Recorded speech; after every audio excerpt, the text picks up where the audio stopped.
Hi, welcome to our post-game edition here from Memorial Stadium in Bloomington, Indiana. 16-10 victory for Penn State over the Hoosiers, Neil. But boy, this was an ugly game in a lot of ways for Penn State. This offense continues to struggle. Yeah, and you wonder how much it is, the quarterback rotation. I mean, it's so obvious that they're really trying to rebuild or build Bolden's confidence 2 weeks in a row now after McGloin has energized them in the second half. They've brought Bolden back in the fourth quarter. I really don't understand it. McGloin has totally outplayed him. What you don't know, will McGloin play as well as a starter as he has coming in off the bench? I think they're 6-1 now with him coming in off the second, dating back to last year. So. But I think they also have problems with their short yardage offense. You can talk about the quarterbacks. McGloin did play well, but I think there were a lot of other problems here. There's a lot of problems, and they're not all the quarterback's fault. Jay Paterno mentioned this extensively. Whether you think of it as an excuse or not, it is the reality. There's penalties by the offensive line. There's some drop passes. There's guys on the line missing some pass blocking assignments. So it doesn't all just come down to the quarterback situation. But I'm a big believer that there's so much kind of turmoil and just lack of continuity on this offense because no one on the offense knows who the quarterback is going to be. So they can say all they want. Jay and I actually kind of spatted verbally a little bit about this in the post game. They can say all they want that it's not the quarterback, but to me, the whole blame falls squarely on this coaching staff for not making a decision and sending the entire wrong message to the team. Yeah, I don't know. I think that, it was clear in the early part of the season they wanted to be able to be fair to both kids, and I kind of get that. And I think they've let this go now long enough. You have Iowa next week.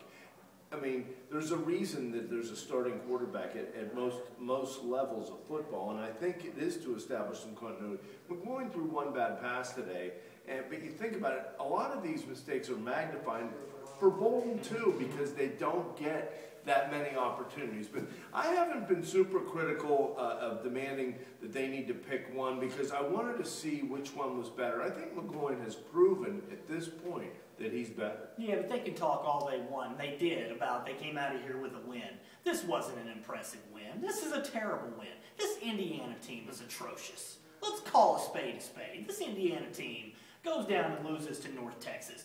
You're messing around with this team.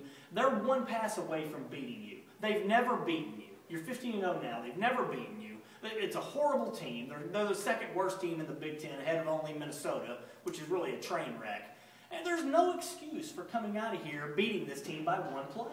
Yeah, but I think it's more than just who the quarterback is. No question. Silas Red fumbles at the 2.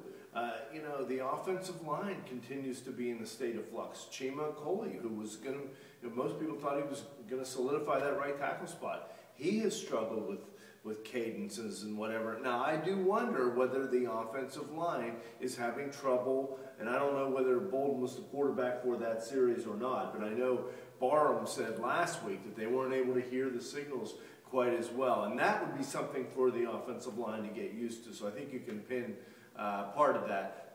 On the upside, the defense is continuing to have a real solid year.